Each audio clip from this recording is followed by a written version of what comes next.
So you can find excesses on both ends. But you see, my we are near taking him be for granted. Yeah. Ghana ha sorry kobano and na ho sakwa. And I think sense central for mumwaye na yema Ghana for enya santi ase no.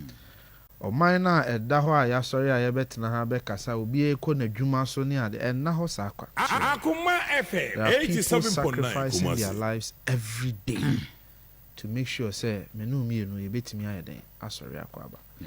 Me adwuma amaya ma ban in certain quarters. Until I know for a fact I see what we are doing at the territorial borders of our lands. And ye joke. So ye can Boko Haram ne all the insurgents ne niyama na e koso ye neighboring countries no anyame adom itimi koba no. Enye se Ghana na ye ho fenti na omunwura ha o. Enipaku bi na ye adwuma. Day in Akoma FM 87.9 Kumasi. Young girl be a no war Accra, a fan police, you didn't call border and so baby. Just shot and killed like that. Police officer only 30 years because of these Nema or more human so move Ghana for you now. Young girl or quite well any 4 months. Auntie, yen taking Nema before am I taking Nema before granted? Say or mine a timwa sumdue money at the end call 4 year juma. I want to keep repeating. What's your Ghana Akoma? Call 4 year juma. Now Akoma your FM citizens arrest. 87.9 Kumasi. But citizens arrest no crown or baby a copy. Wako hun call for so much to come. Car no to abusa almost way why. In any case, I was suspicion crown immediately alert police. Especially when you don't know who they are, weapons, ekuta or more, etc. Immediately, you alert the police. Citizens arrest usually in a year for midin kwasi asem kofi tonto, unim kofi tonto na midin kwasi asem. So what I say, you can take especially mini weapons behind there. Phone betimi aka boom na o my den I hold me accountable. But the moment we suspect say be a me mental issue, metimi harm nipa, I say we authorities. What I say, young educated Ghana for sir. The moment I say nipa no or positioner obetimi edu bone no, my professionals and experts are yet training or mono and me handle nipa no. And just as citizens arrest into no one so be good to now arresting.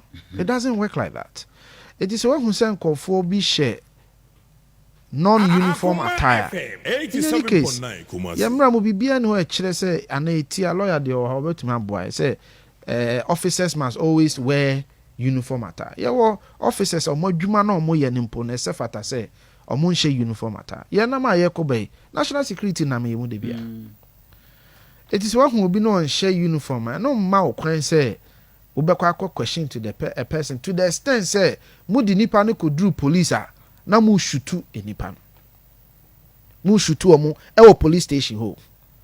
So it tells you say in criminal law the mens rea adwen pa etechile na nya adwen pop papa e mebru ni adwen pop papa.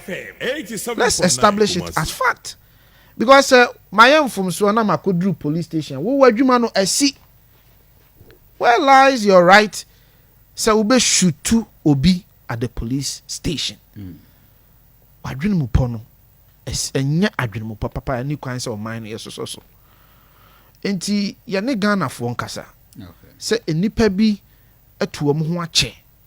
Ye adwumaden e de bo man ho ban se ne be ya amenu mienu ye betimi asori akwa aba. Ebi mo jom mo yire na omma omukunu ne omma ho etete the various borders ano. Sacrificing their lives every day. And say me call a year be was a she. In room hopa. You quite chilly. Na minia, baby, I me ko a soldier for it will go or more conhua or more juma or more years to protect. You know, you have no idea. From the main junction into Ansana ye drew chronominia, you drive over yourself 40 minutes. In room soon and no more dem. Or more human so more boy and so Di ebe sere nuanom. Say monye na ya sere nuanom. We no cry there. I'm being hesitant because ko to obi su to dia. Different matter. Different matter. That is one side of the story. No, that is the state's account of the story. Okay, that is the state accounts. Yeah. But the residents are coming out with those. Of course, if they have there will be investigation. But as it stands, the state's account is what we are going by. Yes, and there is true. Kwesi, quick one,